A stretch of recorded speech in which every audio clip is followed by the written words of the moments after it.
Hello students. तो आज मैं एक नए टॉपिक के साथ आई हूँ जो कि पंचायत राज इंस्टीट्यूशन से। ये बहुत इम्पॉर्टेंट टॉपिक है किसी भी कम्पिटिटिव एग्ज़ाम्स के लिए।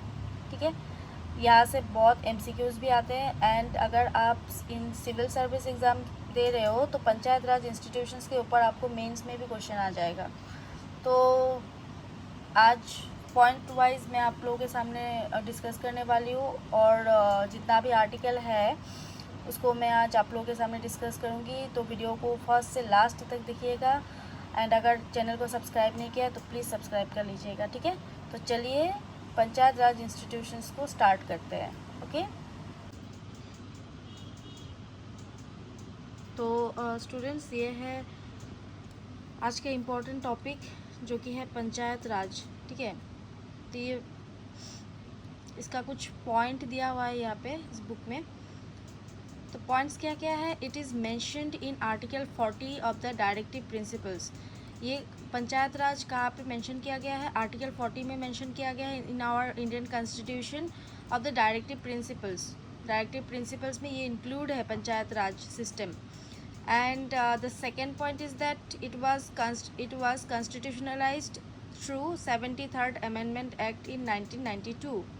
एंड ये आपको याद रखना है कि कितना अमेंडमेंट है, कितना एक्ट कितना है? 73rd अमेंडमेंट एक्ट इन 1992 में हुआ था।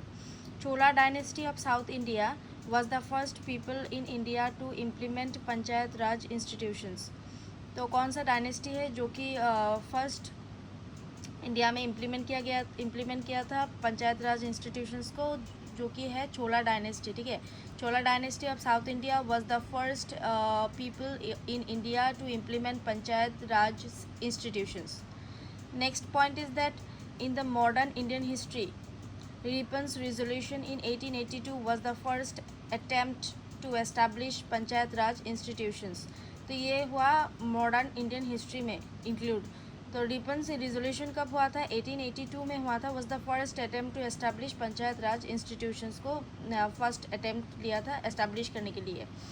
Next point is that hence Ripon is known as the father of local self government system in India. ये एक एमसीक्यू आ सकता है कि Ripon is known as the father of, who is known as the father of local self government system in India, that is Ripon. Okay, Lord Ripon. तो ये कुछ important committees है जो कि पंचायत राज इंस्टीट्यूशन से और सिस्टम से ताल्लुक़ रखते हैं। तो first evolution of panchayat Raj, first जो कमेटी का नाम आता है वो है बलवंत राय मेहता कमेटी। ये बहुत इंपॉर्टेंट टॉपिक है, बलवंत राय मेहता कमेटी। ठीक है, so first point is that in 1957 को क्या हुआ था? Government of India appointed a committee under Balwant Rai Mehta to review National Development Program in 1952 and National Extension Service in 1953। ठीक है, रिकमेंडेड सजेशंस क्या क्या दिया गया है? Establishment of A 3 tier panchayat raj system. Panchayat raj system जो है वो कितने टायर में विभक्त है, कितने भाग में विभक्त है? जो कि है 3 tier of panchayat raj system. तो फर्स्ट टायर कौन सा है? Gram panchayat at village level. Village level में कौन सा आता है? जिसको विलेज लेवल में जो आता है उसको बोलते हैं कि ग्राम panchayat. Okay, panchayat samiti at block level. Block level में जो आता है उसको बोलते हैं कि पंचायत समिति। And the last one is जिला परिषद एट डिस्ट्रिक्ट लेवल। और डिस्ट्रिक्ट लेवल में जब हो गया तो इसको बोलते हैं कि जिला परिषद। Next, direct election for village panchayat. Village panchayat में जो इलेक्शन होता है तो वो डायरेक्ट इलेक्शन होता है। And indirect election for other two levels that means block level and district level also. Next, Rajasthan was the first state to establish panchayat raj according to this recommendations. तो ये बहुत बार ये क्वेश्चन आ चुका है एग्जाम्स में कि फर्स्ट जो स्टेट है, कौन सा स्टेट है जहाँ पे पंचायत राज सिस्टम स्टार्ट हुआ था? तो वो स्टेट का नाम है राजस्थान। ये आपको याद रखना है। ठीक है, the scheme was inaugurated by Nehru, that means Jawaharlal Nehru, on 2 October 1959 in Nagaur district. 2 अक्टूबर 1959 में ये इनेगोरेट किया गया था। कौन किया था? जवाहरलाल नेहरू जी ने। Andhra Pradesh was the second state to adopt the system. ये भी बहुत सारे एग्जाम्स में आ चुके हैं क्वेश्चन कि सेकेंड स्टेट कौन सा है जो कि पंचायत राज सिस्टम को एस्टैब्लिश किया था। तो सेकेंड स्टेट का नाम है Andhra Pradesh and the first state is Rajasthan. ठीक है, although many states constituted the system, उसके बाद क्या हुआ, एक के बाद एक बहुत सारे स्टेट्स ने ये सिस्टम को कंस्टिट्यूट किया है। The pattern was different in all states, और जितना भी स्टेट्स में ये सिस्टम को कंस्टिट्यूट किया है उसका क्या पैटर्न, डिफरेंट पैटर्न्स में ये कंस्टिट्यूट किया गया है, that means panchayat raj system को। तो ये तो हो गया बलवंत राय मेहता कमेटी, ठीक है। नेक्स्ट जो कमेटी आता है बहुत इंपॉर्टेंट कमेटी है ये भी, तो ये है अशोक मेहता कमेटी, ठीक है। तो first point is that it was appointed by Janata government in 1977। तो अशोक मेहता कमेटी को किसने अपॉइंट किया गया था, जनता गवर्नमेंट ने, ठीक है, इन 1977 में। It submitted 132 recommendations. ये अशोक मेहता जो कमेटी है ये कितने रिकमेंडेशंस किया है, 132 to revive panchayat raj system.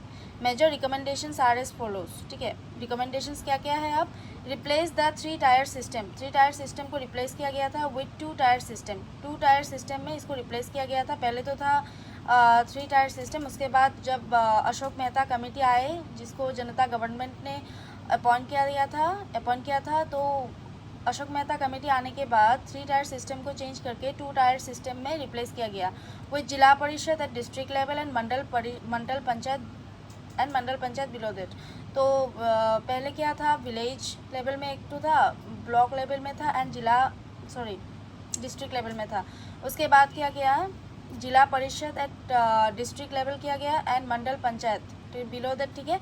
So there should be official participation of political parties in panchayat elections. So official participation होगा, ऑफिशियल पार्टीज होगा, तो पॉलिटिकल पार्टी होगा इन पंचायत इलेक्शंस में। सभी पंचायत इलेक्शंस में पॉलिटिकल पार्टीज इंक्लूड होंगे। सो chief electoral officer of the state का जो चीफ इलेक्टोरल ऑफिसर है शुड कंडक्ट इलेक्शंस इन, वो क्या करेंगे, इलेक्शंस को कंडक्ट करेंगे in consultation with election commission of India. Election commission of India जो है, इलेक्शन कमीशन ऑफ इंडिया के अंडर में क्या करेगा, चीफ इलेक्टोरल ऑफिसर जो है वो स्टेट में इलेक्शंस कंडक्ट करेगा, that means panchayat elections conduct करेगा, ठीक है। So a minister of panchayat raj, a minister for panchayat raj should be appointed in the state council of ministers. तो मिनिस्टर जो होंगे पंचायत राज में, तो शुड बी अपॉइंटेड, वो अपॉइंट होना चाहिए, should be appointed in the state council of ministers, state council of ministers के होना चाहिए। Seats for SC that means schedule caste and schedule tribes ST should be reserve in proportion in their population. तो reserve seat भी रहेगा किसके लिए, SC and ST के लिए, ठीक है। नेक्स्ट जो कमेटी आता है वो है Dantwala committee report in 1978। It advocated for block level planning. जो ये कमेटी आया था 1978 में, दांतवाला कमेटी, तो इसके रिपोर्ट में क्या गया था, ये क्या एडवोकेट किया गया, block level planning, block level में जो इलेक्शंस होगा तो उसके हिसाब से ये कमेटी अपॉइंट किया था। नेक्स्ट GVK राव कमेटी, ठीक है। The committee was appointed in 1985। तो ये कमेटी कब अपॉइंट किया गया था, 1985 में, बाय द प्लानिंग कमीशन के द्वारा, to review rural development and poverty eradication, ठीक है। Following recommendations were made by the committee for strengthening panchayat raj institutions. तो क्या क्या है, सजेस्टेड ए न्यू पोस्ट एक सजेस्ट किया गया था ऑफ डिस्ट्रिक्ट डेवलपमेंट कमिश्नर के हिसाब से, district development commissioner for managing development activities in the district. तो एक न्यू पोस्ट सजेस्ट किया गया था, और पोस्ट का जो नाम था वो district development commissioner for managing, क्या करेगा ये पोस्ट, फॉर मैनेज करेगा development activities in the district में जितना भी डेवलपमेंट एक्टिविटीज़ होगा उसको देख रेख करने के लिए ये न्यू पोस्ट सजेस्ट किया गया था। और कौन सा कमेटी ने किया था, GVK राव कमेटी ने किया गया था। There should be regular election कैसा होगा, रेगुलर इलेक्शंस होगा to panchayat raj institutions, okay. Next Hanumantha Rao committee, next जो कमेटी आता है हनुमंत राव कमेटी, तो it was for district level planning. तो ये कमेटी जो आता है ये पूरा का पूरा district level planning, district level को कैसे प्लानिंग करेगा, कैसे मतलब उन्नति के पथ पर लेके जाएगा, तो ये पूरा प्लानिंग कौन सा कमेटी ने किया था, हनुमंत राय कमेटी, ये आपको याद रखना है। It advocated for separate district level planning, separate district level planning करेगा, planning bodies under district collector के अंडर में रहेगा और ए मिनिस्टर। ओके, नेक्स्ट जो कमेटी आता है तो वो है LM सिंघवी कमेटी। तो Rajiv Gandhi government appointed this committee. तो जो LM सिंघवी कमेटी है तो उसको कौन अपॉइंट किया था? राजीव गांधी गवर्नमेंट ने अपॉइंट किया था जब राजीव गांधी प्राइम मिनिस्टर थे हमारे भारत में। So this committee in 1986, committee कब हुआ था? 1986 में हुआ था for revitalization of panchayat raj institutions. Recommendations are as follows. कौन सा रिकमेंडेशंस लिया गया था? Panchayat raj institution should be constitutionally recognized by adding a chapter in the constitutions. So नया panchayat should be established for a cluster of villages में पंचायत होगा, पंचायत इलेक्शंस होगा। इसके हिसाब से LM सिंघवी कमेटी ने डिसाइड किया था। ठीक है, तो उसके बाद क्या पॉइंट आता है? थर्ड नंबर पॉइंट क्या आ गया हमारा? It emphasized on the importance of gram sabha को इम्पोर्टेंस दिया है and giving power to the local people को पावर दिया है। And the fourth point is that a judicial tribunal should be established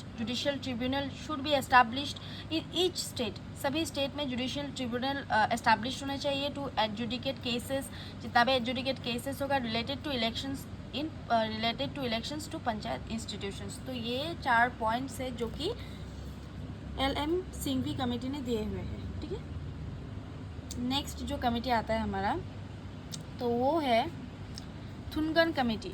so it was constituted in 1988। ये कब constitute किया गया था? ये 1988 को कॉन्स्टिट्यूट किया गया था और to examine political and administrative structure in the districts for the purpose of district planning में जितना भी पॉलिटिकल और एडमिनिस्ट्रेटिव स्ट्रक्चर होगा तो इसको एग्जामिन करने के लिए ये कंस्टिट्यूट किया गया था, ये कमेटी, जो कि 1988 में ये कंस्टिट्यूट हुआ था।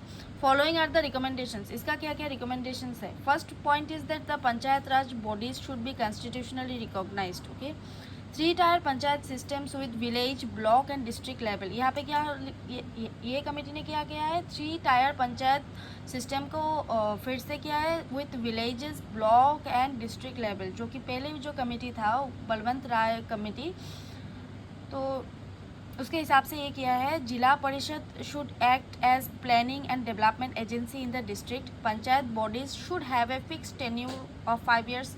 टेन्यूर भी दे दिया गया है, 5 years तक रहेगा panchayat bodies. A state planning commission should be set up under the minister of planning and with presidents of zila parishad such members. There should be reservation for women in panchayat raj institutions. और यहाँ पे एक न्यू पॉइंट दिया हुआ है कि ये कमेटी ने वुमेन्स के लिए सीट को रिजर्व किया गया है, reservation for women in panchayat raj institutions. A state finance commission should be set up for devolution of finances to Panchayat Raj institutions. So district collector should be chief executive officer of जिला परिषद। जिला परिषद का जो chief executive officer होगा वो district collector होगा, DC होगा। ठीक है, नेक्स्ट जो कमेटी आता है ये भी बहुत इंपॉर्टेंट कमेटी है, गज्जिल committee. It was constituted by the Congress Party in 1988 under V.N. गज्जिल। तो ये गज्जिल कमेटी जो है ये कंस्टिट्यूट किया गया था कांग्रेस पार्टी ने, बाय द कांग्रेस पार्टी इन 1988 में किया गया था अंडर V.N. गज्जिल। तो इनके नाम पे ये कमेटी है। Committee made following suggestions in this regard. constitutional status should be bestowed on panchayat raj institutions. 3 tier panchayat raj system with village, block, district levels. तो यहाँ पे भी ये कमेटी ने 3 टायर पंचायत राज सिस्टम को इस्टेब्लिश किया गया था। Fix term of 5 years for panchayat raj institutions. यहाँ पे भी टेन्यूर दिया गया है 5 years के लिए। The members of panchayat raj institutions are 3 levels would be elected. Reservations for SC, ST and women. तो यहाँ पे क्या गया है? SC, ST एंड वीमेंस के लिए सीट को रिजर्व किया गया है। Next, establishment of state finance commission for allocation of resources to the panchayat raj institutions and establishment of state election commission for conducting elections to panchayat raj institutions। Next important point है जो कि panchayat raj institutions से related है, 73rd Amendment Act in 1992. ठीक है. It added, that means 73rd Amendment Act added a new part 9 in the Constitution titled as the Panchayats. Part 9 में include है, जो कि कॉन्स्टिट्यूशन के पार्ट 9 में इंक्लूड है. एंड टाइटल क्या दिया गया? The panchayats. It consist of articles 243 to 243O. Article 243 से लेकर 243O तक है.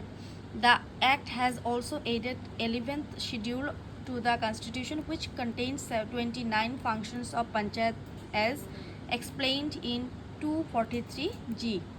Provisions of the act are grouped into mandatory and voluntary. It is compulsory for the state governments to include mandatory provisions, and the voluntary provisions are as the discretion of the state. Okay. Next point is that salient features of the act that means 73rd Amendment Act. इसका कुछ features दिया गया है. First जो feature है वो क्या है? ग्राम सभा आर्टिकल इन 243A. 243A में क्या इंक्लूड है? ग्राम सभा. So gram sabha is the foundation of panchayat raj system. So main foundation कौन सा है? ग्राम सभा ही है इन पंचायत राज सिस्टम में. It is composed of all persons whose name appears in the electoral roll of the village. ठीक है. इट इज़ कंपोज किया गया था ऑल पर्सन्स, जितना भी पर्सन्स है, whose name appears in the electoral roll of the village में village के इंक्लूडेड जो पर्सन्स है, whose name appears in the electoral roll में उन लोगों के नाम अपीयर होना चाहिए. तो इसको कंपोज किया गया था इन आर्टिकल 243A में. ये इंक्लूडेड है. State legislative assembly determines the power and functions of gram sabha. Next point 3 tier system 243B में इंक्लूड है article. Every state should implement A 3 tier system at village, intermediate and district levels. जितना भी states है सभी states में implement किया जाएगा 3 tier system को, एट विलेज लेवल में, इंटरमीडिएट लेवल में एंड डिस्ट्रिक्ट लेवल में. Next, A state with A population not exceeding 20 lakhs may not constitute intermediate level. Next, third point is that election of members and chairpersons 243C. All members जितना भी members है in 3 levels shall be directly elected by the people. ठीक है. Directly elect होगा people के द्वारा. Chairpersons at intermediate and district levels should be indirectly elected by the elected members from amongst them. So chairperson at village panchayat level shall be elected in such manners as the state legislature determines. Next, reservation of seats. Reservation of seats जो point है ये article 243D में include है. So this act, that means the act provides reservation for SC and ST. SC and ST के लिए reserve रहेगा seats at all 3 levels of panchayats in proportion to their population to the total population in the panchayat's area. State legislature shall provide for reservation of offices of chairperson in any level for the SCs and STs. There should be a reservation of not less than 1/3 of seats to women, including women of SC and ST also. Okay, not less than 1/3 of the total seats for chairperson of all 3 levels should also be reserved for women. That means women के लिए seats reserve होना ही चाहिए. State legislature may provide reservation for any other backward class in the state. Next, 5 number point is duration of panchayats in 243. Article 243E में ये duration panchayat का duration कितना होगा ये इंक्लूडेड है ये point. So the act provides 5-year term for all levels. जितना कि टेन्योर होगा 5 years के लिए पंचायत राज इंस्टीट्यूशंस में. In case of earlier dissolution before 5 years, election should be held within 6 months.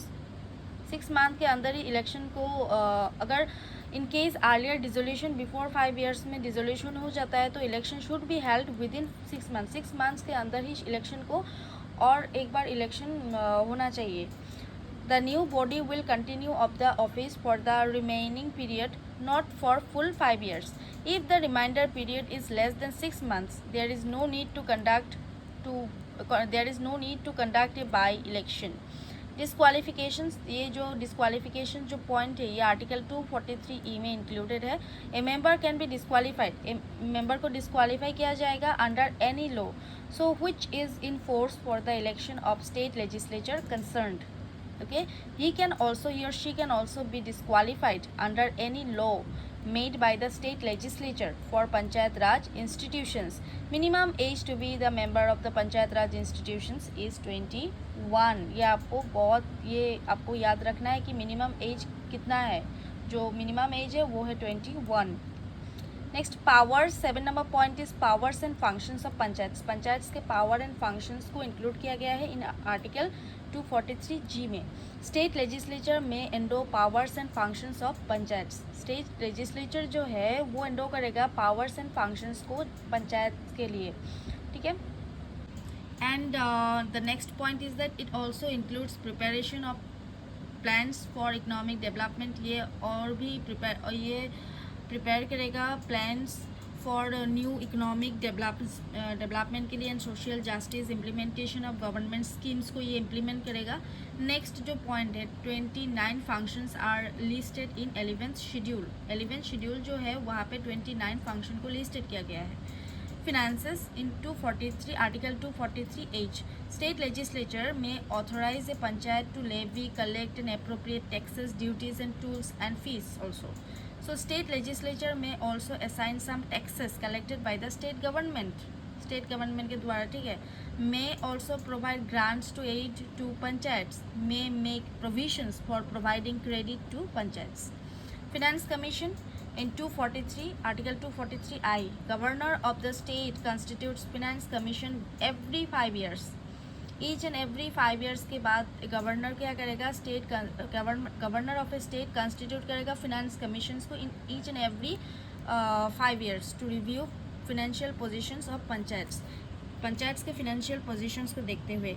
It provide suggestions for distributions of net proceeds of taxes, duties and tolls levied by the state between state government and panchayats. State government and panchayats के बीच में होगा, ठीक है।